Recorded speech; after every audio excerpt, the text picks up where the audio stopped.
मार्केटिंगमध्ये सगळ्यात मोठी स्ट्रॅटेजी काय आहे? तुमचं मार्केटिंग हा तुमचा कस्टमर करतो सगळ्यात महत्त्वाचं. तिथे तुम्ही किती मार्केटिंग करा आणि तुमचं प्रोडक्ट चांगलं नसेल, माउथ एकदा कस्टमर पब्लिसिटी येईल एकदा गरजेची आहे. कस्टमर येईल परत तुमच्याकडे येणार नाही.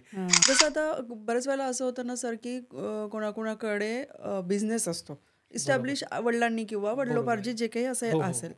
आणि मुलांना बिझनेस करायचा आहे पण डायरेक्ट जाऊन बसायचं, तर ते किती चांगलं आहे? मला आवडतं मुलांसोबत बोलायला आणि त्यामध्ये हेच आहे, की मी तर सजेस्ट करेल, मी ज्यावेळेस सुरुवातीला SBI लाईफला होतो ना, त्यावेळेस फायनान्शियल एक सेशन मी घ्यायचो. बरं. सेशन फक्त 30च मिनिटाचं. हं, त्यामध्ये 3 गोष्टी मी मुलांमध्ये मांडायचो. हं, पहिला माझा मुद्दा होता, हाऊ टू अर्न मनी. हं, तुम्ही घरी किती श्रीमंत असाल, पण स्वतः तुम्ही पैसा कमवायचा कसा, हे तुम्ही शिकलं पाहिजे. दुसरा त्याच्यामध्ये मुद्दा होता, पैसा जर कमवला, तर हाऊ टू सेव्ह मनी. हं. मग पैसा कमवल्यानंतर तुम्ही बचत कशी करायची. आणि तिसरा मुद्दा होता, हाऊ टू ग्रो मनी. आणि त्या 30 मिनिटाच्या नंतर आमचं 30-40 मिनिटं किंवा 1 तास डिस्कशन चालायचं. म्हणजे मुद्दा 30 मिनिटात क्लिअर व्हायचा. हं. मला असं वाटतं, की प्रत्येक यूथनं, जे पण अगदी 12वीचा मुलगा जरी असेल, तर त्याने ₹500, ₹100, ₹200 साईड काम करून कमवायला पाहिजे. एकदा कॉलेजला मी गेलो होतो ना, मुलांना विचारलं, की iPhone कोण-कोण वापरतं? हं. तर 90% मुलांकडे iPhone आहेत. मग दुसरा माझा प्रश्न होता, की यापैकी असे किती मुलं आहेत, की ज्यांनी स्वतःचं काहीतरी स्टार्ट केलेलं किंवा ते 1000 का होईना महिन्याला कमवतात. फक्त 5 मुलांच्या हात वर होते 250 पैकी. बऱ्याच वेळेला असं असतं, की अ, नोकरी सोडून लोकांना बिझनेस करायचा असतात. मान्य बरोबर. आहे. डोक्यात एक माइंडसेट आहे, की बरोबर. काय मला या वेळात घरी यायचं, मग घरची कटकट, मग काही वेळेला ऑफिसचं पण काम करायचं आहे, घरी पण घेऊन यायचं आहे. नाही, आपण काहीतरी स्टार्टअप सुरू करू. ठीक आहे. बरोबर आहे. पण त्या स्टार्टअपला मागे पण तर मेहनत आहे. ते मी लोक विसरतात. बरोबर आहे. आणि नोकरीसाठी मी लोकांना सजेस्ट करेल, जे हं, नोकरीमध्ये आहेत ना, हं, हं. त्यांना बिझनेसमध्ये प्रत्येकाला यायचं बरं का, जे नोकरीमध्ये आहेत. कारण नोकरी. की मी एक स्वतः नोकरी केलेला हां. माणूस आहे. पण प्रॉब्लेम काय आहे, हां. नोकरीच्या माणसाच्या मागे खूप मायाजाळ आहेत. हं, त्याचा लोनचा EMI आहे. हं, त्याची घरची फिक्स कॉस्ट आहे. हं, मुलांची फीस आहे. हं, मी त्या लोकांना सजेस्ट करेल, की बिलकुल रिस्क घेऊ नका. हं, म्हणजे बिझनेसमध्ये येऊ नका म्हणणार नाही, हं, हं, पण रिस्क फ्री कसा करणार? हं, मग तुम्ही अशा काही स्टार्टअप बिझनेससाठी काम करा. हं, अगदी मोफत करा वर्षभर. सपोज एखाद्याने स्टार्टअप केलंय आणि त्याच्यासाठी एखादा चांगला अनुभवी माणूस, हं. सपोज मी ज्या पोझिशनला होतो, मी जर एखाद्याला वर्ष 2 वर्ष माझी कन्सल्टन्सी मोफत दिली, मला सांगा तो माणूस बिझनेसमध्ये स्टेक देईल का नाही थोडाफार? बरोबर. मग अशा वेळेस तुम्हाला मोफत स्टेक ते लोकं देतील किंवा काही पर्सेंटेज तुम्ही पैसे लावून पण म्हणजे बिझनेस कुणीतरी दुसरा करणार हं, हं, मेनमध्ये हं. आणि तुम्ही स्टेक होल्डर होऊ शकता किंवा त्याला कन्सल्टंट म्हणून काम करू शकता. बऱ्याच वेळेला असं होतं सर, की बिझनेसमध्ये येतात, हो, पण मेहनत करत असेल किंवा व्हॉटएव्हर जे असेल, पण बरोबर आहे. असं होत असेल, की कधी समजायचं, की आता नाही, मला याच्या पुढे जायला नको. म्हणजे आता मला स्टॉप करायला पाहिजे.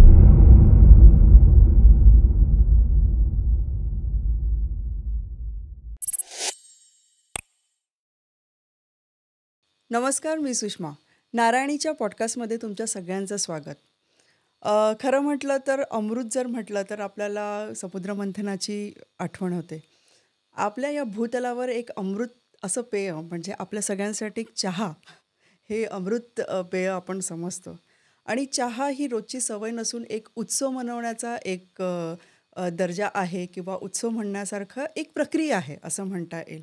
अशीच एक व्यक्ती आज आपल्यासोबत आहे, जी या चहाला उच्च स्तरावर नेऊन स्वतःचा बिझनेसही करत आहे आणि एका ठिकाणावर त्यांनी स्वतःला पोहोचवलेलं आहे. तर आज आपल्यासोबत आपले पाहुणे आहेत प्रदीप कुलकर्णी. नमस्कार सर. नमस्कार मॅडम. नारायणीच्या पॉडकास्टमध्ये तुमचं स्वागत आहे. अ, धन्यवाद. खूप खूप धन्यवाद तुमचे या ठिकाणी आम्हाला संधी दिल्याबद्दल, तुमच्यासोबत डिस्कशनचा भाग केल्याबद्दल. सर तुमच्या चहा, खरं तर सगळ्यात पहिले चहाचं ब्रँड काय आहे ते प्रेक्षकांना सांगितलं तर चांगलं वाटेल. जसं की तुम्ही महाचहा पिलेलाच आहे. सो आमचा जो ब्रँड आहे हा आहे महाचहा आणि आता त्याला आम्ही भारताच्या लेव्हलवरती काम करतोय सो दॅट महाचाय नावाने आम्ही सध्या सगळीकडे प्रसिद्ध आहोत आणि महाचहा नावाने पूर्ण भारतामध्ये 100पेक्षा जास्त लोकेशनवरती ह्या ब्रँडच्या नावाने आम्ही काम करतो. बरोबर. सर, इतक्या मोठ्या कंपनीज आहेत, इतके ब्रँड्स वेगवेगळे आहेत, पण चहाच करावं असं चहाचाच बिझनेस करावा. कारण बरोबर. चहाचा बिझनेस म्हणजे आपल्याला ढोबळमानाने एक टपरी आठवते. बरोबर आहे. ठीक अगदी आहे. बरोबर. पण हा बिझनेस एवढ्या उच्च स्तरापर्यंत जाणं आणि महाचहा म्हणून फेमस होणं, हे एक मोठी गोष्ट आहे. तर चहाच हे कसं सुचलं तुम्हाला? ॲक्चुअली तसं बिझनेस करायचा हा माझा पहिल्यापासून म्हणजे माइंडसेट होताच. हं. आणि चहामध्ये मला कधी नाही वाटलं की मी या बिझनेसमध्ये येईल पण.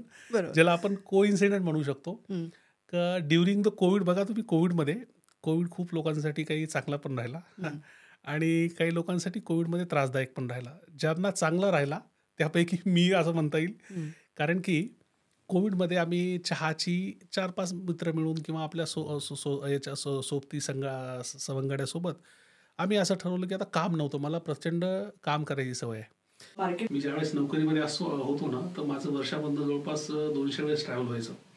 मग कंटिन्यू घरी बसून किंवा काय करणार सो दॅट आम्ही ठरवलं की चला आपल्याला सॅलरी तर मिळतेच. सो दॅट 50,000 रुपये आपण खर्च करू आणि मोफत चहाची डिलिव्हरी आपण चालू करू. जेणेकरून की जे कोविड वॉरियर्स आहेत, कोविड्समध्ये त्रासदीमधले लोक आहेत, मग आम्ही एका ठिकाणावरनं हायजीन चांगल्या पद्धतीची म्हणजे आणि एक चहाची डिलिव्हरी आम्ही चालू केली. कधी वाटलं नाही की ह्या डिलिव्हरीपासून एक बिझनेसपर्यंत आम्ही पोहोचू आणि अशा पद्धतीनं बिझनेसला एक सुरुवात झाली. हं. सर तुम्ही आता नोकरीचा उल्लेख केला तर मला आवडेल की जर तुम्ही प्रेक्षकांना सांगितलं की तुम्ही कुठल्या म्हणजे कंपनीत होत्या किंवा कुठली नोकरी तुम्ही करायचे? मी पंजाब नॅशनल बँकेची कंपनी आहे पी-एन-बी मेटलाईफ. तिथे मी रिजनल हेड होतो. माझी लास्ट असाइनमेंट. त्याच्या अगोदर मी एस-बी-आयला पण होतो. आणि माझ्याकडे जवळपास वेस्ट एरिया पूर्ण होता, ज्यामध्ये महाराष्ट्र, छत्तीसगड, मध्य प्रदेश, गुजरात आणि गोवा. सो एवढ्या टेरिटरीमध्ये माझं कंटिन्यू ट्रॅव्हलिंग असायचं. पाहायला गेलं तर ज्या ग्राउंड लेव्हलवरनं मी आलेलो आहे ना, त्या तुलनेत ती एक खूप ड्रीम जॉब होती माझी. म्हणजे ज्या परिसरामध्ये मी होतो, तर कुणालाही वाटेल की एवढी मोठी चांगली जॉब म्हणजे खूपच बेस्ट. कुठनं सर? कुठला परिसर? म्हणजे मी तसं जालना जिल्ह्यातल्या हं. मंठा तालुक्यातलं एक पिंपरखेडा नावाचं एक छोटं माझं गाव आहे. म्हणजे छोटंसं गाव. छोटंसं अगदी 1500 हां. पॉप्युलेशन असेल.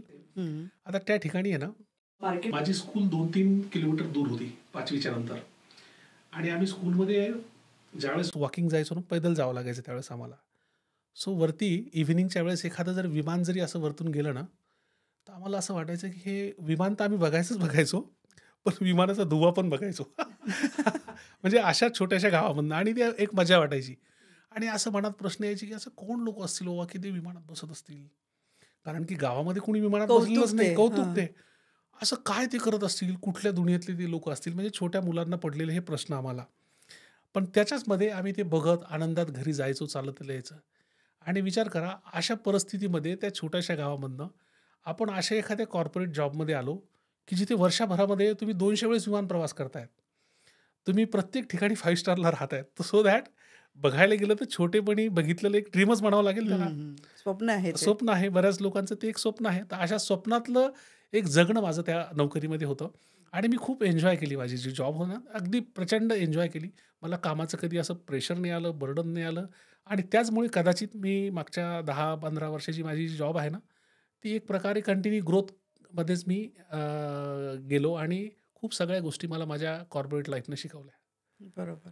पण सर चहा म्हणजे आता कोविडमध्ये तुम्ही कशी म्हणजे लोकांना सेवा दिली होती आणि त्याच्यानंतर मग तुमच्या सोबतीला कोण होतं ह्या सगळ्या गोष्टी करत आता असताना? जसं होतं ना, की गावाकडे आता जसं मी रिकामा तशी भरपूर लोकं रिकामी कोविडमध्ये. कोविडमध्ये. तर बरोबर. मग असंच काहीतरी काही लोकांना काम करायचंय, पण त्याच्याकडे पैसा नाहीये. आता माझ्याकडे काय माहिती का, पैसा आहे थोडाफार, कारण की मला जवळपास 2.5 लाखाची सॅलरी होती. बरं. आणि त्याच्यातले 5-50 हजार रुपये खर्च करणं काही माझं एक चांगली गोष्ट आहे, की मी पहिल्यापासून माझा स्वतःचा खर्चच वाढवला नाही. आजही जरी म्हटलं ना, माझं पूर्ण महिन्याचा खर्च 25,000 रुपयात ओके आहे. म्हणजे माझे एक्सपेन्सेसही खूप कमी आहे पहिल्यापासून. मी माझे खर्च वाढवले नाही. त्यामुळे माझी सेव्हिंग भरपूर व्हायची. तर मी म्हटलं चला एक 50,000 रुपये आपण ह्यासाठी खर्च करू. मग सवंगडी जमले आणि हळू ज्यावेळेस आम्ही बघितलं, एक वेळ अशी आली की तिथे 3-4 महिन्यानंतर मला असं वाटलं की चहाचं कन्झम्पशन मोफत असल्यामुळे खूप जास्त होतंय आणि ते मला न परवडणार आहे. म्हणजे 1.5-2 लाख रुपये खर्च पर मंथ करणं शक्य नाही आहे. त्या स्टेजला आम्ही ठरवलं की ही योजना बंद करायची. म्हणजे मोफत चहा वाटप बंद करायचं. पण लोकांनी सांगितलं, "तुम्ही मोफत देताय म्हणून आम्ही पितोय. सो दॅट तुम्ही मोफत न देण्याच्या ऐवजी तुम्ही विकत द्या." आणि ज्यावेळेस आम्ही विकायला लागला, त्यावेळेस मला असं वाटलं की हा एक खूप मोठा बिझनेस आहे. आणि हळू ह्या बिझनेसमध्ये पडलो आणि मग त्याच काळात कोविडमध्ये काम नसताना मग आम्ही काही लोकांना फ्रँचायझीज दिल्या आणि कोविडमध्ये जवळपास 20 फ्रँचायझी आम्ही सेट पण केल्या. मग सर ही फ्रँचायझी जी आहे आता तुमचे महाराष्ट्रात म्हणा किंवा आपल्या भारतात म्हणा बऱ्याच आउटलेट्स आहेत फ्रँचायझीज देणं. मग यावेळेला कसं असतं की नवीन लोकं पण किंवा बरीच लोकं डोक्यात आयडिया खूप असतात की आपल्याला बिझनेस करायचा आहे. पण ते सक्सेस होईल की नाही हा एक किंतु परंतु असतो. दुसरं गोष्ट म्हणजे फंड असतात. आता तुम्ही जॉब करत होताय त्याच्यामुळे तुम्हाला तो आता तुम्ही सहज म्हटलं की माझ्यासाठी ते सहज होतं की कारण मी 10 वर्षाचा तो माझा सॅलरी किंवा सेव्हिंग हे होती. पण नवीन लोकांना ज्यांना जे इच्छुक आहेत की बिझनेस करायचा आहे, त्यावेळेला एक पी-आर असतो, पर्सनल रिलेशनशिप असतं किंवा फंड जमवण्याचा. त्याच्यासाठी कसे प्रयत्न करायला पाहिजे? ॲक्चुअली जर खरं म्हणजे बिझनेसला पैसाही पहिल्या लेव्हलला कोणी देत नाही बरं का, हे प्रॅक्टिकली खरं आहे. हं, हं. कारण की ज्यावेळेस मी स्टार्ट केल्या काही स्वतःचे आउटलेट्स, तर माझ्याकडे 1-1.5 कोटीची सेव्हिंग होती आणि चांगली सेव्हिंग होती. सो दॅट एका नोकरीमधनं बिझनेसमध्ये यायला मला काय वाटलं कारण काहीच नाही. त्याचं कारण आहे की माझी नोकरी चालूच होती. म्हणजे 2 वर्ष कोविडला माझी पगार चालूच होती. माझ्याकडे काम नव्हतं म्हणून हे एक ॲडिशनल छंद म्हणून मी काम केलं आणि तो छंदामध्येच काम करता एक बिझनेसमध्ये आणि बिझनेस अशा लेव्हलला डेव्हलप झाला आणि मला असं वाटायला लागलं की हा एक मोठा बिझनेस होऊ शकतो. त्यावेळेस मध्ये मी सेफ एक्झिट घेतली. म्हणजे ज्यावेळेस 20-25 आउटलेट सेट झाले आणि आपल्याला वाटलं की भविष्यात काही कमतरता जरी असेल तर फंडचा बॅकअप माझ्याकडे आहे. कारण की मला असं वाटतं की बऱ्याच ठिकाणी फंड्स मिळतो, पण केव्हा मिळतो? तुमची आयडिया अशी काही भन्नाट असली पाहिजे ना, हं. ज्याच्यामध्ये दुसरं ऑप्शनच नाहीये. आता चहा एक कॉमन गोष्ट आहे. यासाठी तुम्हाला फंड्स लवकर कोणी मिळणार नाही, जोपर्यंत तुम्ही एका सक्सेस स्टेजला पोहोचत नाही. आता आम्हालाही जवळपास 100 कोटीच्या व्हॅल्युएशनवरती फंडिंग मिळाली. नंतर आता रिसेंटली मागच्या वर्षी. पण ती केव्हा मिळाली? ज्यावेळेस आम्ही एका लेव्हलला पोहोचलो. पण तोपर्यंत आम्ही फंडिंगचे पण बरेच म्हणजे बघायला गेलं ना, खूप सगळे मार्ग आहेत. आता सुरुवातीला तुम्हाला एक स्वतःची छोटीफार फंडिंग असेल किंवा आपल्या नातेवाईकाचं छोटं-मोठी फंडिंग घेऊन आपण काम स्टार्ट करू शकतो. किंवा एक लेव्हलला जर आलं, तर आम्ही सुरुवातीला काय केलं होतं, एक फोको मॉडेल डेव्हलप केलं. म्हणजे काही लोकांकडे पैसा आहे आणि रिस्क कमी आहे. तर मग त्यांनी आम्हाला पैसा द्यायचा आणि त्याच्या बदल्यात आम्ही त्यांना काही रेव्हेन्यू शेअर करायचा. म्हणजे ह्या मॉडेल्समध्ये आम्ही काही पैसे घेतले. काही ठिकाणी असं होतं, की त्यांनीच पैसा लावायचा. त्यांनाच आम्ही बिझनेस सेटअप करून देऊ. त्याच्या बदल्यात आम्हाला फ्रँचायझी फीस मिळायची आणि नंतर रॉयल्टी मिळायची. तर एकदा तुमच्याकडे बिझनेस आयडिया चांगली असेल, तुमच्या आयडिया चालायला लागली असेल, तर मला असं वाटतं, की हळू करून तुम्हाला मार्ग मिळतात आणि फंडिंगचे पण असे खूप सगळे मार्ग मिळतात. आणि आता बघा, आज रोजी तर मीडियाचा जमाना आहे. खूप सगळे ऑप्शन्स अवेलेबल आहेत. जर तुमच्याकडे आयडिया चांगली असेल, तुमचं प्रॉडक्ट वर्केबल असेल, तर मला असं वाटत नाही, की आज काही फंडिंगमुळे कोणाचा बिझनेस थांबेल, हा खूप कमी होतो. तर ते अनुभव आणि आता काही वेळेला असं पण होतं की कम्युनिकेशन खूप महत्त्वाचं असतं कुठलाही बरोबर. बिझनेस करायचा असला. बरोबर आहे. पण काही लोकं असतात की आयडिया खूप असतात, पण ते लोकांशी कम्युनिकेट करू शकत नाहीत किंवा ते शाय असे स्वभावाचे असतात. तर त्यांना आपला बिझनेस वाढवायसाठी काय प्रयत्न करायला पाहिजे? बघा, आता बिझनेस वाढवण्यासाठी हे तर अगदी बरोबर आहे. आपल्याला स्वतःवरती पण काही काम करावं लागेल. हं. म्हणजे जर मी माझ्याकडे खूप चांगली गोष्ट आहे. पण जर मी लोकांना एक्सप्लेन्स नाही करू शकलो, तर कदाचित मला फंडिंगच मिळणार नाही किंवा मला पैसा मिळणार नाही. माझं प्रॉडक्ट विकणार नाही. बघा, आज जुन्या काळातली एक म्हण आहे ना, की बोलणाराचे म्हणजे च चणे पण विकतात आणि न हां. बोलणाराचं आणि काहीच विकत नाही. हां, असं तेच. काहीतरी म्हण आहे ती. तर हां. बरोबर आहे का नाही? एक्झॅक्टली मला आठवत नाही. पण सिंपल आहे. जर तुमच्याकडे ती क्षमता असेल, कला असेल, सांगण्याची जर पद्धत असेल. आता काही-काही तर असं पण आहे. काही लोकांकडे खरंच प्रोजेक्ट काही चांगला नसतो बरं का, प्रॅक्टिकली. पण त्यांच्याकडे ते प्रेझेंटेशन, बोलण्याचं, लोकांना कन्विन्स करायची शक्ती असते. सो दॅट काही नसताना पण लोकं फंडिंग घेऊन येतात. हे पण आहे बरं का या म्हणजे बिझनेसमध्ये. स्वतःमध्ये पण वर्कआउट करण्याची खूप गरज अगदी आहे. बरोबर आहे. जर सपोज तुम्हाला लोकांना कम्युनिकेट करता आलं पाहिजे, की तुमचा बिझनेस मॉडेल हा कसा चांगला आहे. कारण की बघा, ज्याच्याकडे पैसा आहे, त्याला काय करायचं आहे, बँकेच्या रेटपेक्षा जास्त रेटनी त्याला पैसा वाढवायचा आहे. सो दॅट तो 2-3 गोष्टी आहेत. तो बघेल, की मी ज्याच्यासोबत पैसा गुंतवणूक करतोय, त्याची हॉनेस्टी किती आहे. त्याने जे जुने प्रोजेक्ट केलेत किंवा तो आता करतोय, त्याच्यामध्ये प्रॉफिटेबिलिटी कशी आहे. त्याच्यानंतर त्याचे पे-आउट्स वगैरे तो लोकांना वेळेवर देतोय का? म्हणजे स्वतःची जर आणि त्यानंतर हे सगळं असताना पण तुमची त्याला येणाऱ्या काळामध्ये कसं प्रॉफिट होईल, म्हणजे तुमचा बिझनेसच हा मॉडेल तसा पाहिजे, ज्यामुळे ज्यांनी पैसा लावला त्याचा पण पैसा वापस मिळायला पाहिजे. हं, कुणी हं. पैसा लावला त्याचा उद्देश काय असतो? मला पैसे पैसा मिळायला मिळायला पाहिजे, पाहिजे. सिंपल. हं. सो दॅट जर आपला बिझनेस मॉडेल तसा असेल आणि तुमची सांगण्याची जी क्षमता, समजावून सांगण्याची क्षमता चांगली असेल, तर मला नाही वाटत की काही प्रॉब्लेम आहे. कारण की आज बघा खूप सगळे फ्रँचायझी मॉडेल्स आहेत, ज्याच्यामध्ये खूप मॉडेल्स हे खूप मोठे पण झाले त्याचं कारण तेच आहे मार्केट की त्यांनी वेळेवरती चांगल्या पद्धतीने लोकांना कम्युनिकेट केलं, वेळेवरती चांगल्या लोकांशी संपर्क केला आणि आपले ग्राउंड लेवलला त्यांचे मॉडेल्स दाखवले, लोकांना प्रॉफिटेबिलिटी दिली. जसं आमचं पण एक फोको मॉडेल आहे, जसं आम्ही देतो. फोको मॉडेलमध्ये आम्ही काय करतो, सपोज तुमच्याकडे पैसा आहे. फोको मॉडेल आहे काय आहे? मार्केट म्हणजे काय, फ्रँचायझी ओनेड, कंपनी ऑपरेटेड. आता या मॉडेलमध्ये होतं काय की बरेच लोक असे नोकरीला आहेत, कुणाकडे व्यापारी आहेत, त्यांच्याकडे वेळ नाही चालवायला business, but they wanted to invest. कशामुळे, की मला बँकेपेक्षा किंवा दुसऱ्या रिटर्न्सपेक्षा रिटर्न जास्त मिळायला पाहिजे. त्यांना हेडॅक नको, फक्त पैसा पाहिजे बरं. आणि ट्रान्सपरंट पाहिजे. मग अशा वेळेस आता माझ्याकडे काही चांगले लोकेशन्स आहेत. आता ह्या बिझनेसमध्ये चांगले लोकेशन्स कुठले, क्राऊडेड लोकेशन. जसं आता मला एस टी महामंडळाचे एक 30-40 बसस्टँडचं एक टेंडर आम्हाला मिळालं. तिथे क्राऊड असतोच, बिझनेस होणार आहे आणि चहा पाहिजेच असतो. चहा पाहिजेच असतो. 24/7 मी चालू शकतो. आता त्या ठिकाणी 10 वर्षाकरता ते मला मिळालं टेंडर आहे. आता त्या ठिकाणी सपोज मी एखाद्याचे 15 लाख रुपये घेतले आणि त्यांना सांगितले की जो बिझनेस होईल त्याच्यातले 10% तुमचे.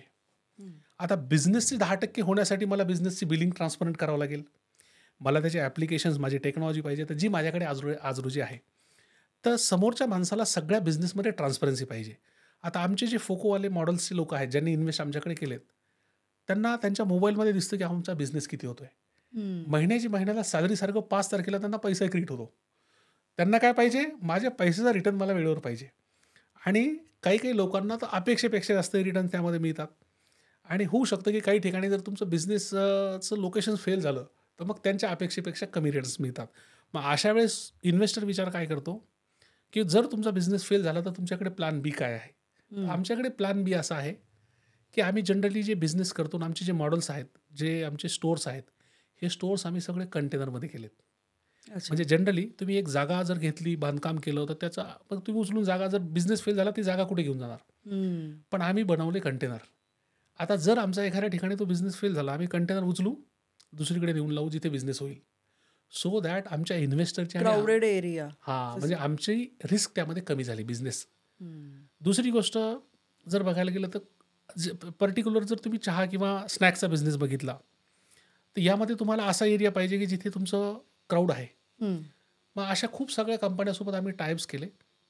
हालाकी साहजिक ते सोपं नव्हतं की जिथे आम्हाला क्राऊड मिळेल. मग अशा जागा कुठल्या आहेत, तर हिंदुस्तान पेट्रोलियम आमचं स्पेस पार्टनर आहे, त्यांच्यासोबत आमचा टायप आहे. इंडियन ऑइलसोबत आमच्या टायप्स आहे. भारत पेट्रोलियमच्या पंपावरती जिथे लोक येतात 24/7 तिथे आमचे काही आउटलेट्स आहेत. मग त्यांना काय पाहिजे, त्यांची जागा रिकामी आहे, मग आम्ही त्यांना रेंट देतो. म्हणजे त्यांच्यासाठी तो बिझनेस मॉडेल झाला. त्यांच्या जागेवरती दिवसभरात 2,000-3,000 लोक येतात, त्या लोकांना आम्ही आमची चहा, कॉफी, स्नॅक्स देतो. त्यांच्या कस्टमरसाठी ती एक सुविधा झाली. कस्टमरसाठी वॉकथ्रूमध्ये एक ॲडिशनल बेनिफिट झालं. सेम आमचा स्मार्ट बाजारसोबत काही आउटलेट्स आहेत. आता स्मार्ट बाजारमध्ये पण तुम्ही बघा, त्यांच्याकडे ग्रोसरीसाठी लोक येतातच. मग तिथे आमचे आउटलेट आहेत, ते एक तास नाही का फिरून फिरून आपण पर्चेसिंग करतो, मग दमलं की कुठेतरी थांबतो, चहा, कॉफी, खाणं पिणं, मग हे सगळं चालतं. तर अशा पद्धतीचे जर लोकेशन्स आपल्याकडे असतील ना, तर हा बिझनेस एक लोकेशनचा बिझनेस आहे. चांगलं लोकेशन्स असतील तर नक्कीच. आणि भारतामध्ये काय खूप सगळे लोकेशन्स आहेत. आता बघा तुम्ही महाराष्ट्रातच बघितलं तर 400पेक्षा जास्त बसस्टँड आहेत. सेम रेल्वे स्टेशन्स किती आहेत, सेम पेट्रोल पंप्स किती आहेत, बाकी क्राऊडेड एरिया किती आहेत. आणि त्यामध्ये पण प्रत्येक स्टेजला आम्ही रिस्क कमी केली.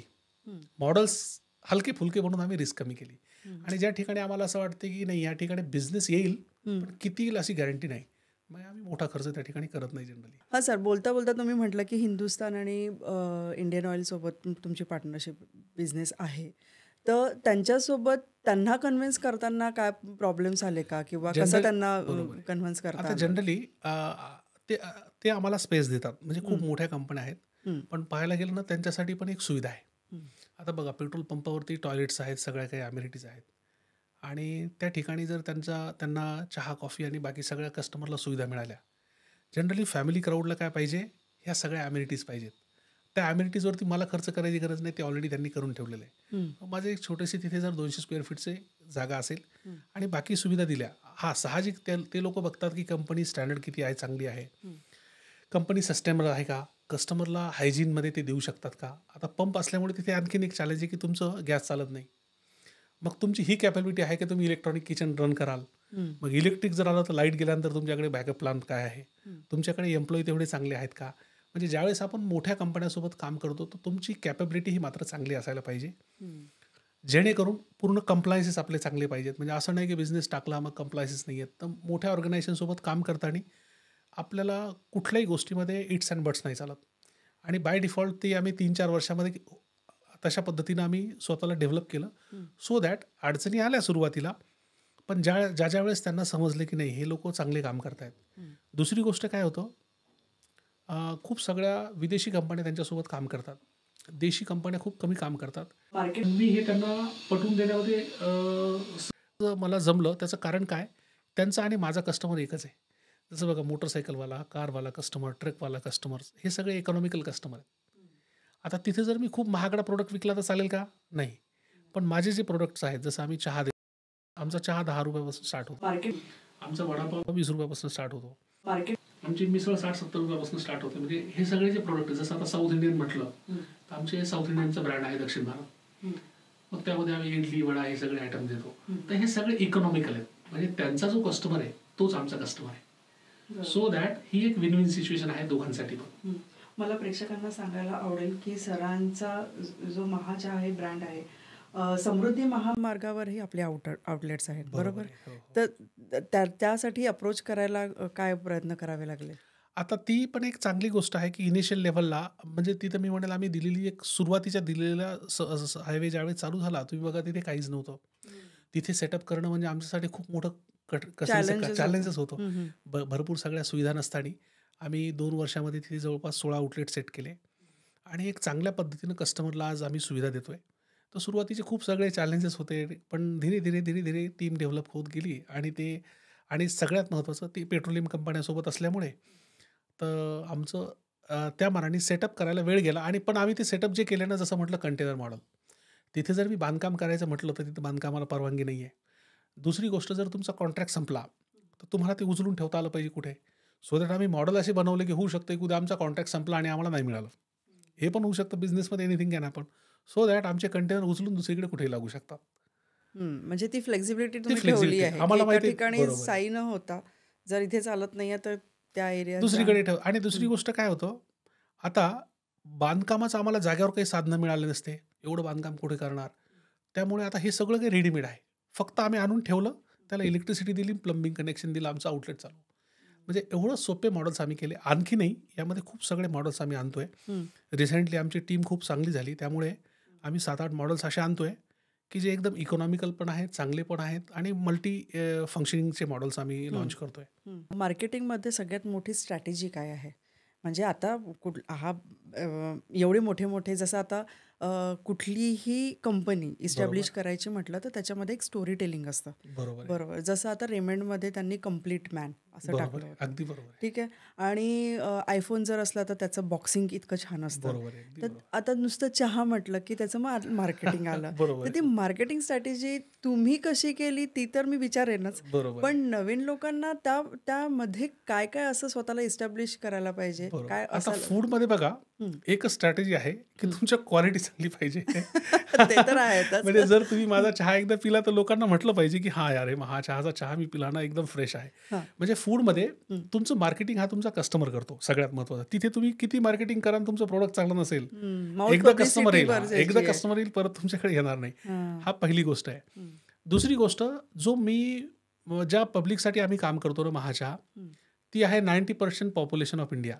म्हणजे ₹10 चहा अगदी छोट्या व्यक्ती पण पिऊ शकतो. म्हणजे आमचा जो कस्टमर आहे ना, त्या कस्टमरला टेस्ट काय आहे? जसं घरातली चहाची जी टेस्ट आहे, म्हणजे माझा कस्टमर स्टारबक्सचा कस्टमर नाही आहे. बरं. होऊ शकतं की त्या कस्टमरला पण आवडेल. तर मग आमचं टॅगलाईन आहे, महाचाय देश की चाय. म्हणजे प्रत्येक व्यक्तीला हे चहा घेऊ शकतो अशी अफोर्डेबिलिटी आम्ही आणलेली आहे. म्हणजे आमचा चहा बघा ₹10 स्टार्ट होतो. हालाकी नंतर आम्ही व्हरायटीज ॲड केल्या, पण आजही आमचा 80% प्रोडक्ट जो आहे हा मसाला चायच विकतो. म्हणजे बघा एक चहामध्ये तुम्हाला मी दुसरं कुठलंही जरी टेस्ट दिली तर ती पडणारच नाही. कारण म्हणजे की व्हेरायटी म्हणजे त्याच्यात जिंजर, लेमन असं जिंजर आहे, व्हेरायटीज टाकल्या. लेमन आहे, व्हॅनिला आहे, आज रोज टी आहे. अरे बापरे. अशा खूप सगळ्या टीज आहेत. आता हालाकी ते यूथमध्ये पॉप्युलर आहेत. हां, पण जनरली हां. ज्यांना नॉर्मल चहाची चहा. सवय जसं मला स्वतःला जरी म्हटलं तर मी मसाला चायच प्रिफर करेल. बरोबर. सर तुम्ही आता म्हटलं की खूप कमी किमतीत. पण आणि तुम्ही उल्लेखही केला, की मी इतक्यांदा म्हणजे ते जे स्वप्न होतं, की प्लेनमध्ये कोण चाललंय, आपणही जायला पाहिजे, कुठलेतरी नवीन लोकं. हो, तर आणि तुम्ही ट्रॅव्हल पण प्लेननी बरेच तुमचे होतातच. हो, हो. मला सगळ्यात मोठा प्रश्न विचारावासा हा वाटेल, की एअरपोर्टवरती इतक्या महागड्या चहा मिळतात. 200 आणि बरोबर, ₹250 चहा असतं आणि बरोबर आहे. कधी-कधी वेटिंगमध्ये आणि हो, हो. चहाची तलब म्हणजे अशी आहे, की आपल्या नॉर्मल लोकांना पाहिजे असते. तर तिथे कमी रेट करता येईल असा काही प्रिफरन्स असा ॲक्चुअली आहे काय किंवा असतं, म्हणजे बऱ्याचदा अगदी बरोबर आहे. मला तर असं वाटतं, की आज एअरपोर्ट पण जे आहे ना, खूप हं. सगळ्या लोकांसाठी सोपं झालं. इव्हन मी तुम्हाला असा हां, सुचवेन, की हां. एअरपोर्टवर तुमचं चहाचं ब्रँडिंग अशा कमी किमतीत बरोबर आहे.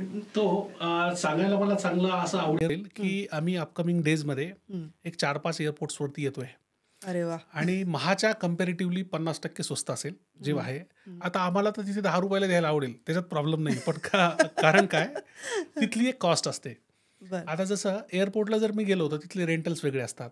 बरं. तिथे चालवण्याचे खर्च वेगळे असतात. हं, तिथे जो मला स्टाफ लागेल, हं. तो स्टाफ थोडा पॉलिश लागतो. बरं, बरं. तिथे काही रिस्ट्रिक्शन्स असतात हं, आणि सपोज एखाद्या ठिकाणी माझं रेंटच जास्त असेल, तर मी स्वस्त कसं देऊ शकेल? हं. एखाद्या ठिकाणी रेव्हेन्यू शेअरिंग जास्त असेल, तर स्वस्त. तर हे एक कारणं आहेत, की त्या ठिकाणी थोडी कॉस्ट जास्त असण्याची. पण तरी पण म्हणजे एक तर गॅरंटेड आहे, की महाचहा ज्या पण वेळेस आता एअरपोर्ट्सला येईल, हं. अपकमिंग डेजमध्ये मी मुद्दाम नावं याच्यामुळे नाही सांगत, की हां, जोपर्यंत कॉन्ट्रॅक्ट होत नाही, तोपर्यंत नावं सांगणं चुकीचं आहे. चांगलं. हां. तर अपकमिंग डेजमध्ये आम्ही 4-5 एअरपोर्ट्सला येतोय ना, आमची चहा मात्र 50% पर्यंत स्वस्त असेल आणि चहा पिऊन लोकांना फ्रेश वाटेल. कारण की का?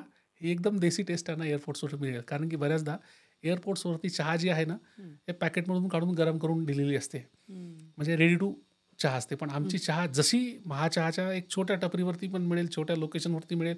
आमच्या तीच वेगवेगळ्या टेस्ट तुम्ही मेंटेन तीच टेस्ट कराल. आम्ही एअरपोर्टच्या कस्टमरला देऊ आणि नक्कीच ती सगळ्यांना आवडेल. Very good sir. आणि म्हणजे मला आवडेल म्हणजे तुम्ही ह्या नवीन इस्टॅब्लिश करताय. दुसरी गोष्ट तुम्ही म्हटलं की पॉलिश्ड स्टाफ. बरोबर, तर तो कसा मेंटेन करता म्हणजे किंवा ते खूप गरजेचं आहे की पब्लिकला पण तसं दिसलं पाहिजे की बरोबर आहे. एक काय म्हणतात त्याचं हां, ब्रँड असला स्मार्टनेस की आणि ब्रँड आणि असला की सगळं काही ब्राईटनेसला पाहिजे. की लोकांना बरोबर. त्या सवयी पण असतात. आता बघा ब्रँड म्हटलं तर त्याला प्रत्येकाला काय वाटतं, की एक तर त्याची दुकान दिसायला चांगली पाहिजे, शॉप चांगली पाहिजे, हं, हं, आउटलेट चांगलं दिसलं पाहिजे. त्याच्यानंतर तिथला स्टाफ पण थोडा हायजीन पाहिजे. हं. एस-ओ-पी जास्त स्टँड असतात. बघा आता घरीमध्ये आपण चहा बनवतो, तो कधी आपण म्हणतो साखर जास्त टाकली, हं, कधी म्हणतो साखर कमी झाली, कधी हं, म्हणतो कडवट वाटला, हं, कधी म्हणतो हे कशामुळे होतं? कारण की स्टँडर्ड एस-ओ-पीज नाही. हं. समोरच्याच्या मूडवरती चहा बनतो. बरोबर. पण ज्यावेळेस महाचहामध्ये चहा बनतो ना, तर तो हां. कोणाच्या मूडवर नाही बनत. बरं. त्याचे प्रत्येकाच्या स्टँडर्ड ऑपरेशन्स ठरलेले आहेत. हं, आता तो कुणी जरी आला, हं. तर तो तसाच चहा बनणार. कारण की काय? त्याचे फॉर्म्युलेज ठरलेले आहेत. अच्छा. किंवा चहाच्या व्यतिरिक्त बाकी प्रोडक्ट पण जे बनतील, ते हं, सगळे स्टँडर्ड फॉर्म्युलेशनमध्ये बनलेले आहेत. हं, त्यामुळे आमचा चहाची टेस्ट सगळीकडे सेमच मिळेल आणि दुसरी गोष्ट राहिली गोष्ट स्टाफिंगची. हं, आता जनरली काय होतं, हॉटेल इंडस्ट्रीमध्ये किंवा फूड इंडस्ट्रीमध्ये 2 प्रकारचे कोर्सेस चालतात. हं. एक आहे डिग्री, ज्याला आपण हॉटेल मॅनेजमेंट म्हणतो बरोबर. आणि एक आहे डिप्लोमा कोर्सेस. तर डिप्लोमा जवळपास 18 महिने ते 24 महिन्यापर्यंत असतो आणि डिग्री एक 4-5 वर्षाचा कोर्स आहे. आता ज्यावेळेस कोणी 2-2.5 वर्षाचा कोर्स करेल, 5 वर्षाचा डिप्लोमा करेल, म्हणजे 5 वर्षाची डिग्री करेल, तर यामध्ये होतं काय, की त्यांचे मुलांचे पैसे खूप खर्च होतात हं, आणि त्याच्यानंतर त्यांची अपेक्षा अशी असते, की सॅलरी जास्त मिळायला असायलाच पाहिजे, कारण की त्यांनी तशी डिग्री केलेली आहे. पण ज्यावेळेस मी स्वस्त प्रॉडक्ट विकेल, तर ते मुलं माझ्यासाठी अफोर्डेबल नसतील. हं. जेव्हा की माझ्याकडे तेवढं स्किल सेट पण नाही पाहिजे. मला स्किल सेट पण कमी पाहिजे. मग आता मी जर मार्केटचे साधे लोकं घेतले तरी प्रॉब्लेम आहे. सो दॅट त्यासाठी चांगली गोष्ट आहे, की महाचहाने स्वतःची एक महा अकॅडमी स्टार्ट केलेली आहे. अरे वाह! तो आमच्या महा अकॅडमीमध्ये हे हं, फूड लर्निंग सेंटर आहे. हं. ज्यामध्ये आम्ही 45 दिवसाची ट्रेनिंग देतो. बरं. म्हणजे अगदी त्याला एज्युकेशनची काही गरज नाही आहे. हं, ज्याला स्किल शिकायचं आहे. हं, हं, कुठलंही वयाची काही अट नाही आहे. म्हणजे वयाची अट नाही आहे. फक्त ज्याला स्किल शिकायचं असं कुठलाही व्यक्ती आमच्या अकॅडमीला जॉइन होऊ शकतो. हं, 45 दिवस हं, त्यांना आमच्याकडे सपोज एखाद्याला वाटलं की मला साऊथ इंडियन आयटम शिकायचे आहेत. हं, त्याला साऊथ इंडियनचे 10-15 आयटम आम्ही शिकवून देऊ. हं. त्याच्यानंतर त्याला ऑप्शन असेल की महाचहा जॉइन करायचं. पहिलं प्रेफरन्स त्याला असेल. पहिलं तर प्रिफरन्स. आमच्या आउटलेट्समध्ये आम्हाला पाहिजेतच कारण की त्यांनी आमच्याचकडे स्किल घेतलेली आहे. हं, मग त्याला फूडची आम्ही ट्रेनिंग देऊ, हायजीनची ट्रेनिंग देऊ, कम्युनिकेशनची ट्रेनमध्ये करतो. त्यामध्ये प्रॅक्टिकली त्यांना वेगवेगळ्या आउटलेट्सवरती आम्ही पाठवतो. हं.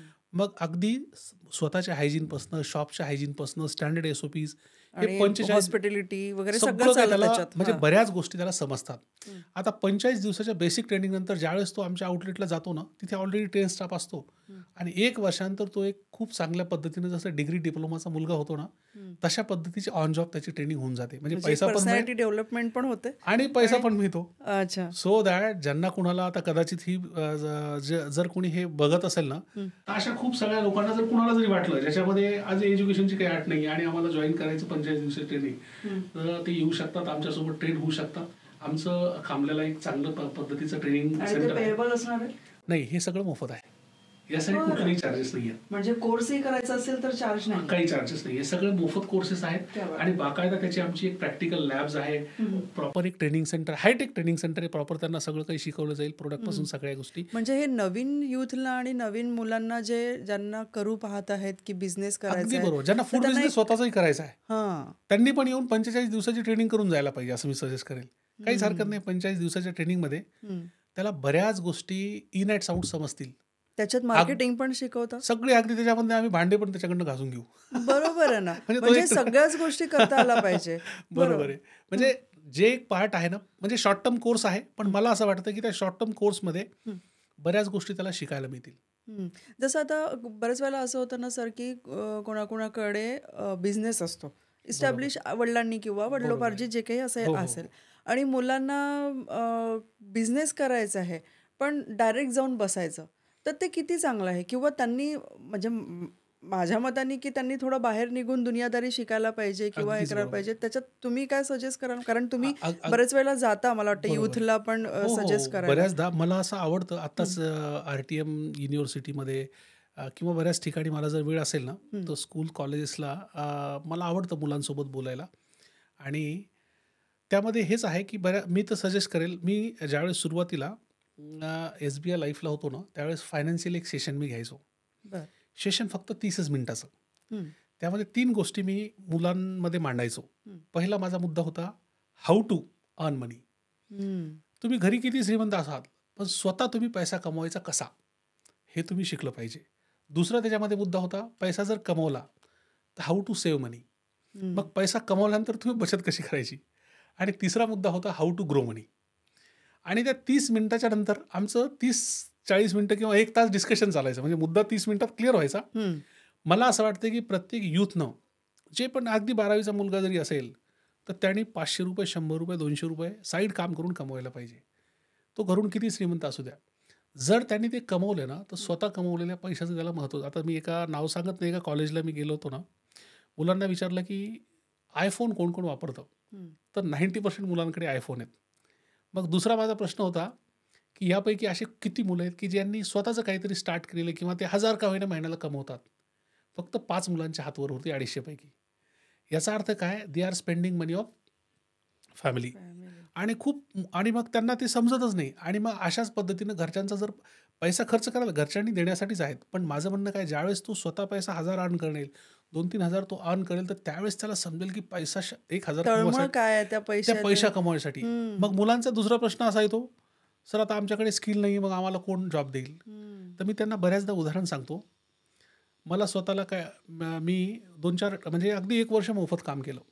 आणि मला सर मला ते ऐकायला आवडेल. तुमची ती एक स्टोरी आहे शाळेत जाताना बरोबर आहे. प्लांटिंगचं असं. ते हो, ते हो. सांगा ना सर ते. मी मी काय म्हणेल, मला आहे ना पैसा कमवण्याची पहिल्यापासून म्हणजे किंवा मला काम करण्याची एक क्युरिओसिटी होती. हं.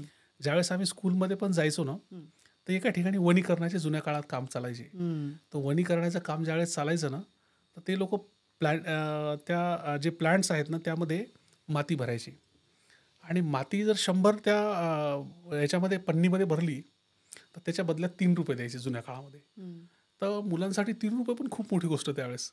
मग आम्हाला असं वाटायचं की आम्ही ग्लास आपल्या बॅगमध्ये घेऊन जायचो. हां. जाता येता 100 माती भरून टाकायची आणि ₹3 कमवायचो. पण ती एक मजा वेगळी होती. हां. पण त्यामुळे काय झालं, आपल्याला समजलं की पैसा ₹3 कमवण्यासाठी 100 पन्नीमध्ये माती भरावी लागते. हं. म्हणजे मेहनत आहे. मेहनत आहे, आलं का हं. लक्षात? हं, हं. आणि त्यानंतर दुसऱ्या ठिकाणी पण मला एका ठिकाणी असंच ॲडिशनल एक मला असं वाटलं की जनसंपर्क वाढवायचा, कसा वाढवेल?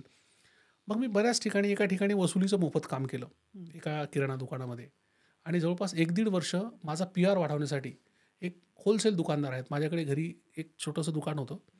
एक होलसेल दुकानदाराकडे मी स्वतः गेलो. माझ्याकडे गाडी नव्हती, मोटरसायकल. मग मला बाबा जनसंपर्क वाढवायचा. मग आता कसं करणार? आपल्याकडे गाडीसाठी पैसे नाही आहेत. मग मी काय ठरवलं, अशा कुणाकडे तरी जायचं, याच्याकडे संसाधन आहेत. पण कदाचित तो आपल्याला नोकरीला नाही घेणार. मग मी आमचे किराणा दुकानदार आहेत. आजही माझे म्हणजे चांगले फॅमिली रिलेशन आहेत त्यांच्यासोबत. मी त्यांच्याकडे गेलो आणि त्यांना म्हटलं, काका तुम्ही काय करा, मला तुमचं वसुलीचं काम देऊन टाका. मी मोफत करतो. मला फक्त एकच आहे की तुम्ही मोटरसायकल आणि त्या गाडीमध्ये तेल टाकून द्या. मी मोफत काम करतो. मग सुरुवातीला त्यांना वाटलं की बडी आहे. दुसऱ्या दिवशी त्यांनी परत नाही म्हटलं. त्यांना सर असं त्यावेळेला वय काय होतं तुमचं? जस्ट असं समजा की 18. अच्छा. एकदम आता त्या एजमध्ये त्यांना असं वाटलं की हा वसुली करेल, पैसा आणेल, कदाचित खर्च केला तर. मग त्यांनी दुसऱ्या दिवशी नाही म्हटलं. तर माझ्या लक्षात आलं की त्यांना वाटत असेल की पैसा डुबवायला हा. सो दॅट माझ्या थॉट आला की मी म्हटलं एक काम करा काका, तुमचा एवढा मोठा व्यापार आहे, तर तुम्ही मला अशा काही लोकांचे नावं द्या की ज्याचे पैसे तुम्ही छोड द्या असं लिहिले. म्हणजे असतं ना म्हणजे आता याच्याकडनं मिळणार नाही. मी तशा लोकांचा पैसा वसूल आणि लिटरली मी तशा लोकांना भेटत त्यांचे पैसे वसूल करणं आणून चालू करून दिले. त्यांचा कॉन्फिडन्स वाढला आणि नंतर त्यांचे वसुली अधिकारी म्हणून मी काम केलं 1 वर्ष. त्यामुळे माझा जनसंपर्क वाढवला. मग त्या जनसंपर्कामधून म्हणजे मी कॉलेज माझं चालूच होतं. 2 तास 3 तास मी फिरायचो. मग मी जुन्या काळात कॉईन बॉक्स विकले. ज्यावेळेस सुरुवातीला नाही का 1-1 रुपयाचे, आणि त्यामधनं मला एक कॉईन बॉक्स विकला की 1000 रुपये मिळायचे, विच इज टू गुड. त्यानंतर मग दुकानदारासोबत माझं भेटणं बोलणं व्हायचं. तर मी बघायचो की दुकानदार जुन्या काळामध्ये असा एक तराजू असायचं किंवा मग ते असं आडवं तराजू असायचं. तर मग इलेक्ट्रॉनिक त्यावेळेस काटे मार्केटला आले. तर मग मी एका इलेक्ट्रॉनिक काट्यावाल्यांना भेटल्यानंतर मला समजलं की ते जर आम्ही सेल केले तर मला 1000 रुपये मिळतील. सो दॅट आम्ही ते म्हणजे क्रॉस सेलिंग मध्ये ते चालू केलं. म्हणजे यांचं काम मोफत होतं बघा. ज्यांनी पेट्रोल आणि गाडी दिली त्यांचं काम पूर्णपणे मोफत. पण त्याच कस्टमरला मी दुसरे 2-3 प्रोडक्ट विकले माझे, जे की यांच्याशी काही निगडीत नाही, आणि मी तिथनं पैसा कमवला बघा.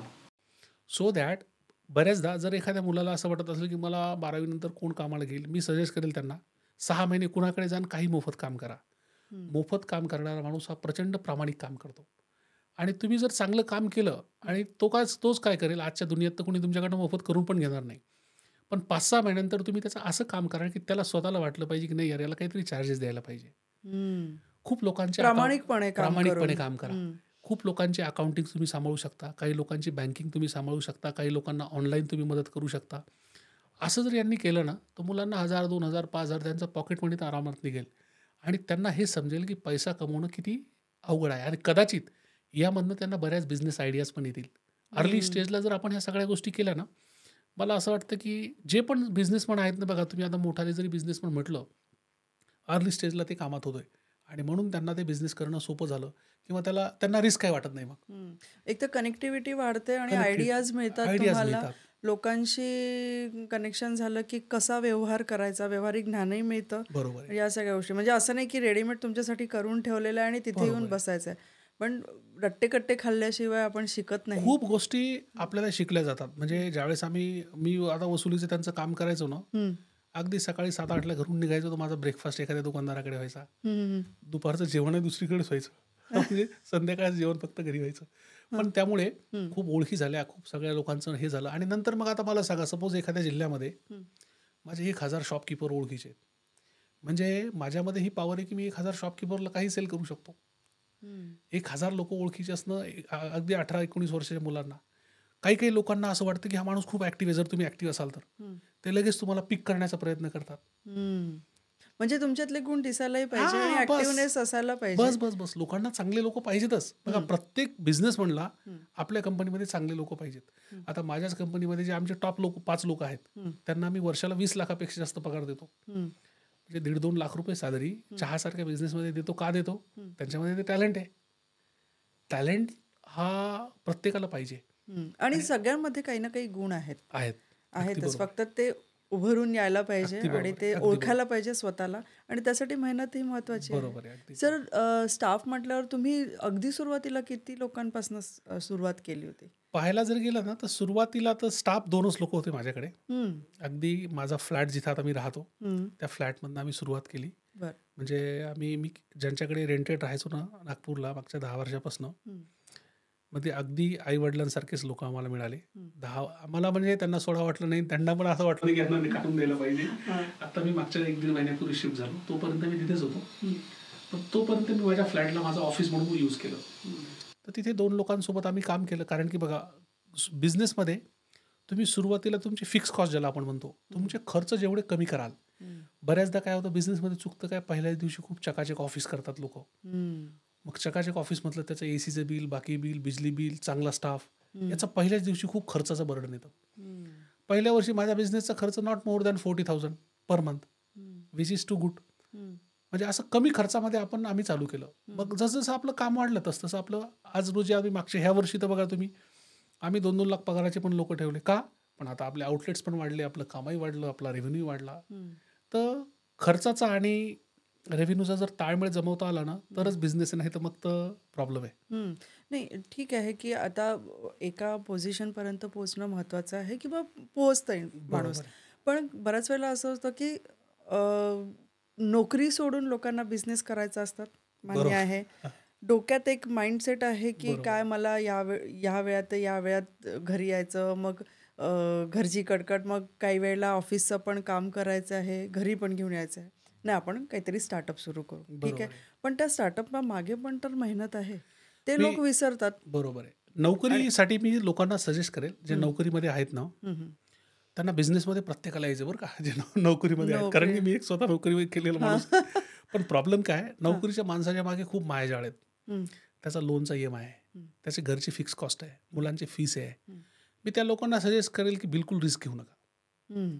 म्हणजे बिझनेसमध्ये येऊ नका म्हणणार नाही, हम्म. पण रिस्क फ्री कसा करणार. मग तुम्ही अशा काही स्टार्टअप बिझनेससाठी काम करा, अगदी मोफत करा वर्षभर. सपोज एखाद्याने स्टार्टअप केलंय आणि त्याच्यासाठी एखादा चांगला अनुभवी माणूस, सपोज मी ज्या पोझिशनला होतो, मी जर एखाद्याला 1-2 वर्ष माझी कन्सल्टन्सी मोफत दिली, मला सांगा तो माणूस बिझनेसमध्ये स्टेक देईल का नाही थोडाफार.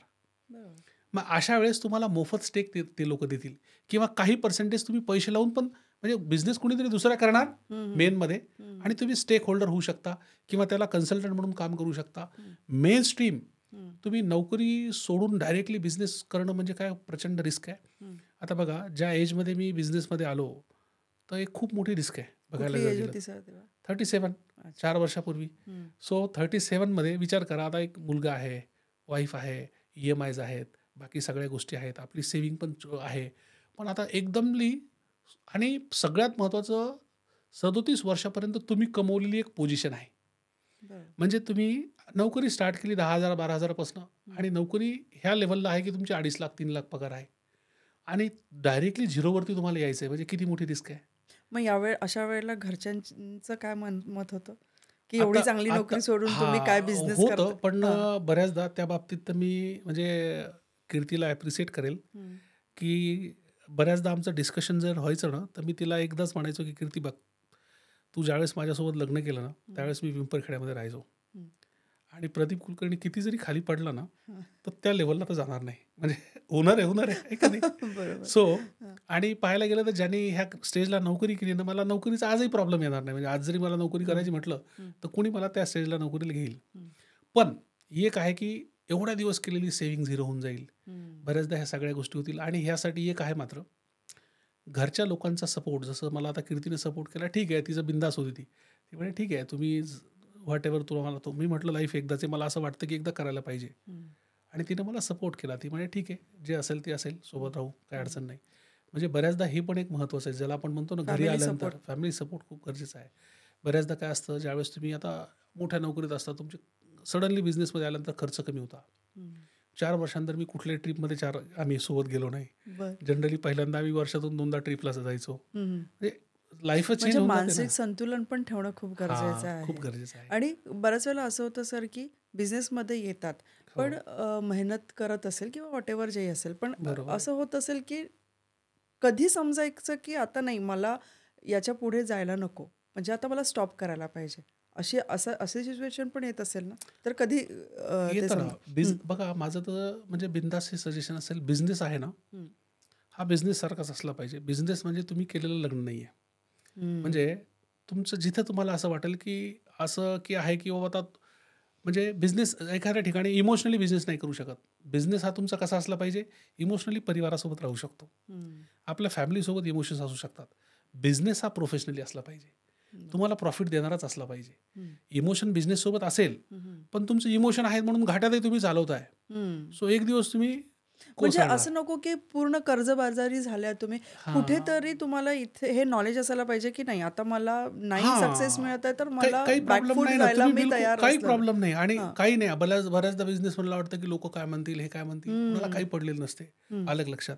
आणि होऊ शकतं की म्हणजे माझं म्हणणं फेल झाणारा माणूस पण खूप सगळं शिकलेला असतो. हम्म. आणि त्याने जर दुसरा बिझनेस स्टार्ट केला तर तो 100% सक्सेस करेल. फेल झालेला पण. का? हम्म. कारण की 3-4 वर्षामध्ये जी मी लर्निंग केली ना, तर मला असं वाटतं की ती खूप मोठी लर्निंग आहे. आणि एक जर तुम्ही बिझनेस सक्सेस केला तर मग तुम्ही 10ही करू शकता. कारण की का? तुम्हाला तो क्रक्स आलेला असतो की बघा आता तुम्ही मोठ्या लोकांचे बिझनेस बघा. अडाणीचे तुम्हाला प्रचंड बिझनेस दिसतील. प्रत्येक क्षेत्रामध्ये ते लोक आहेत. अंबानी प्रत्येक क्षेत्रामध्ये तुम्हाला दिसेल. का? कारण की त्यांना तो एकदा क्रक्स आलेला आहे. बिझनेस कसा डेव्हलप करायचा. सेम तसंच आहे. इंडियामध्ये आपल्या भारतामध्ये हो. बिझनेस माहोल कसा आहे याच्याबद्दल काही बोलता येईल? ॲक्च्युली बघायला गेलं ना सध्या खूप चांगला पॉझिटिव्ह माहोल आहे. भारतामध्ये बिझनेसमध्ये तुम्ही बघा आता शार्क टँकसारखे कार्यक्रम होत आहेत. हम्म. ज्याच्यामुळे यूथला मिळत आहे. दुसरी गोष्ट टेक्नॉलॉजी एवढी जबरदस्त आली. हम्म. तुमच्याकडे जर एखादा काही युनिक प्रोडक्ट असेल तर तुम्ही ऑनलाईन पूर्ण भारतामध्ये सेल करू शकता. हम्म. बघा म्हणजे बिझनेस करणं हे सोपं झालं. म्हणजे आता नवीन युथ पण हे ऑलरेडी ऑनलाईन आहे. सगळं काही ऑनलाईन आहे. हां. आता इन्स्टेंट मी तर म्हणतो ना, तुम्हाला ऑनलाईनची जर गोष्ट म्हटलं तर प्रत्येक यूथ इमिडिएट बिझनेस करू शकतो. का? जेवढा तो वेळ सोशल मीडियावरती घालतो ना, हां. त्याच्याऐवजी जर त्यांनी एखादा स्वतःचा प्रोडक्ट लॉन्च केला, हम्म. आता 140 कोटी जनता आहे. त्याच्यापैकी 1 लाख लोकांनी जरी कुठली एक जरी वस्तू घेतली, तो त्याचा बिझनेस सेट होऊ शकतो. हम्म. आणि मल्टिपल आहेत. आपल्याच घरात आपण किती वस्तू आणतो, काय आणतो. एक जरी तुमचा प्रोडक्ट क्रक झाला, हम्म. होऊ शकतं एकाने नाही 4-5 यूथने मिळून केलं. म्हणजे बरेच पेरेंट्स कंटाळलेले असतात की किती तू फोनवर राहतो किंवा किती तू फोनवर राहते. हां. त्याच्यात ठीक आहे नेट आहे पण त्याचा फायदा तू पॉझिटिव्हली कर. पॉझिटिव्हली केला ना, म्हणजे इंटरनेट ही जादू आहे. हां. आता त्याच्यात जर तुम्ही जादू उपयोग केला ना, मला असं वाटतं अमेझिंग आहे. हम्म. आणि जर त्याचा जर तुम्ही चुकीचा उपयोग केला, तर मग त्याचा दुरुपयोग पण आहेत. हम्म. एंजल इन्व्हेस्टर पण शोधणं हे एक टास्क आहे. बरोबर आहे. तर ते कसे त्यांना कसं कन्व्हिन्स करता येईल? बरोबर आहे. आता बघा इन्व्हेस्टर जर म्हटलं तर तुम्ही समजा तो एक सुपर ब्रेन आहे. हम्म. 2 प्रकारे पैसा कमवता येतो. हम्म. एक तर तुम्ही मेहनत करून पैसा कमवा किंवा पैसा तुमच्यासाठी पैसा कमवेल. एंजल इन्व्हेस्टर किंवा कुठले इन्व्हेस्टर म्हणजे काय? ते ब्रेन आणि त्यांचा पैसा त्यांच्यासाठी काम करतो. म्हणजे ते स्वतः काम करतात का? नाही.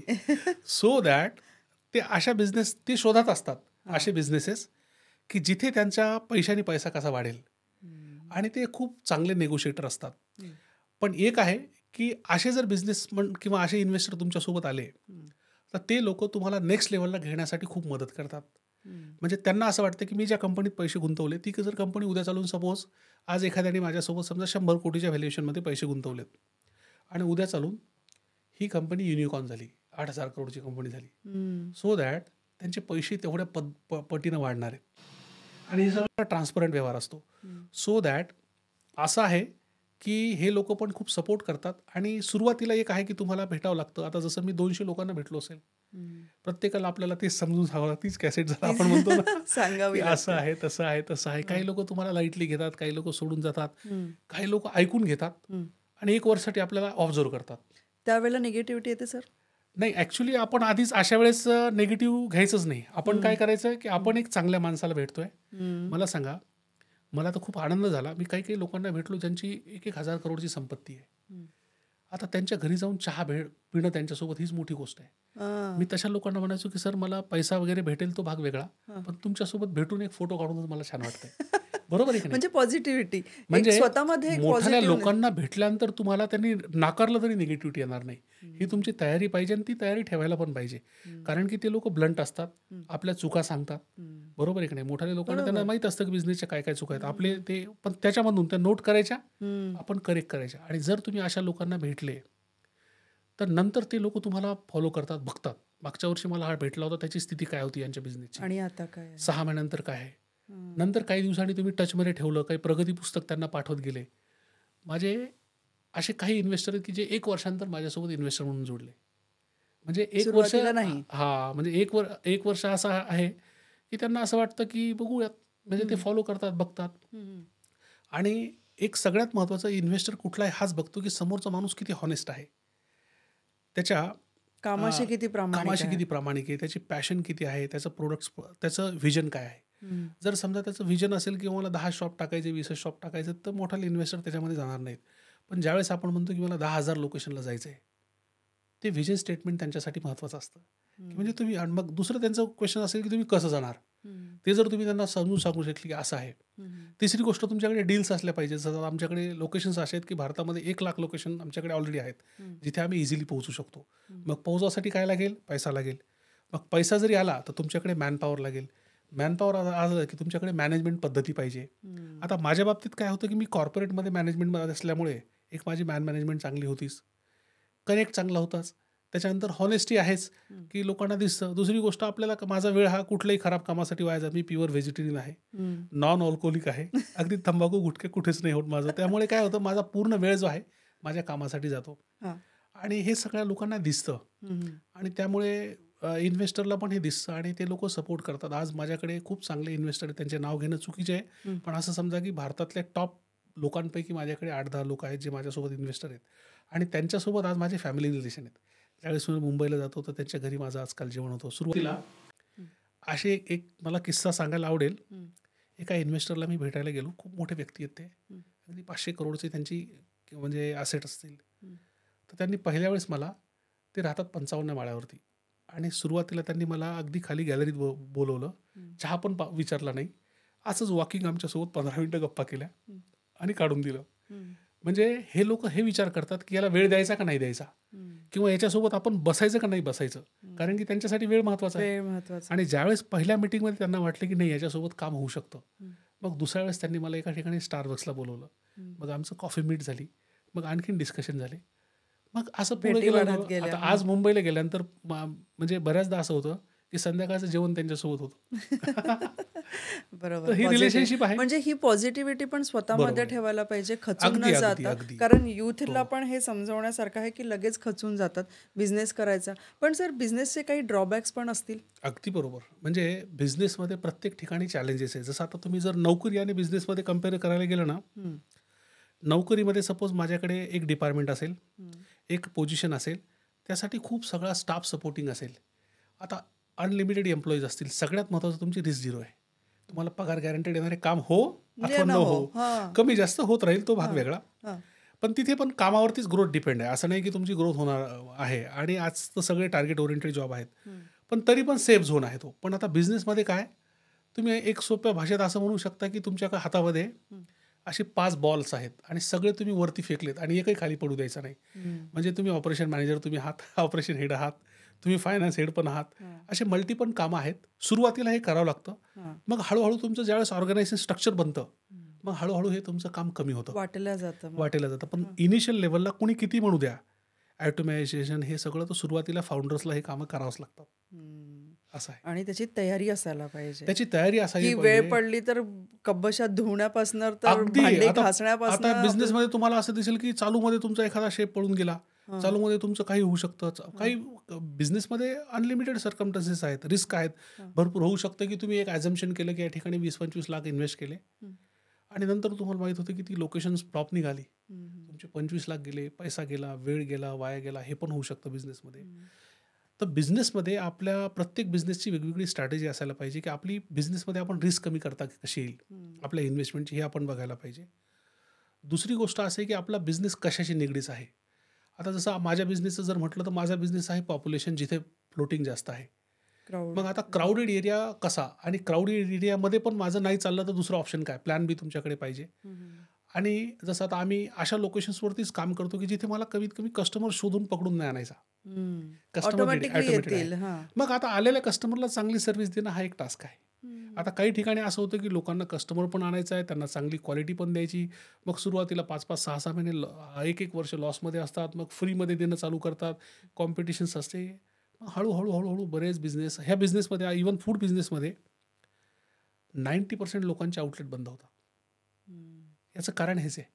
आणि नंतर त्यांना चुका समजतात, तोपर्यंत आउटलेट बंद झालेलं असतं, मग त्याचं खचून गेलेला असतो. एक सामान्य व्यक्तीकडे बघा ना तुम्ही, 20-25 लाख त्यांनी एकदा लावले आणि ते जर संपले, काय करणार. बरोबर. असं आहे. आणि स्टाफ जुळवताना जेव्हा तुम्ही सुरुवातीला, तर आता तर तुमचा जवळ बराच स्टाफ आहे, चांगला स्टाफ आहे. बरोबर पण आहे. एखाद्या स्टाफचा काही वाईट अनुभव?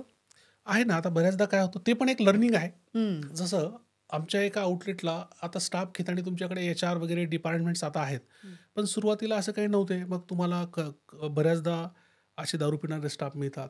हं, ते चुकीचं काम करतात. हं, म्हणजे ह्या सगळ्या गोष्टी बऱ्याचदा असं स्टाफ हायरिंगचे काही एस-ओ-पीज तुमच्या तयार करावे लागतात. हं, एक आमच्याकडे चुकीचा एक क्रिमिनल माइंडचा स्टाफ आला होता. असंही होऊ शकतं. हं. तर तुम्हाला या सगळ्यासाठी एक प्रिपेअर पूर्ण असणं. प्रिपेअर असायला पाहिजे. नाही आता तर ती बॅरियर्स असायला पाहिजे. हं, हायरिंग बॅरियर ज्याला आपण म्हणतो. हं, तर ते सगळं असायला पाहिजे. त्याचं व्हेरिफिकेशन असायला पाहिजे. पण हे सुरुवातीला पहिल्या दिवशी नाही समजत.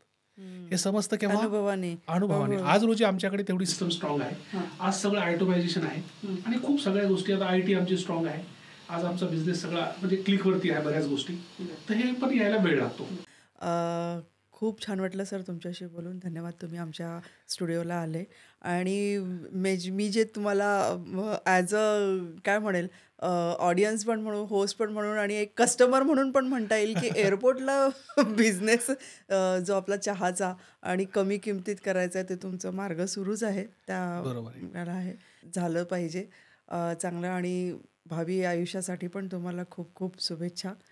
धन्यवाद आमच्या स्टुडिओला आले आणि आम्हाला वेळ दिला त्याबद्दल. धन्यवाद. मलाही तुमच्याशी अगदी मोकळ्या गप्पा खूप दिवसांनी होतं ना बिझनेसमध्ये मोबाईल सायलेंट करून अर्धा तास गप्पा मारणं.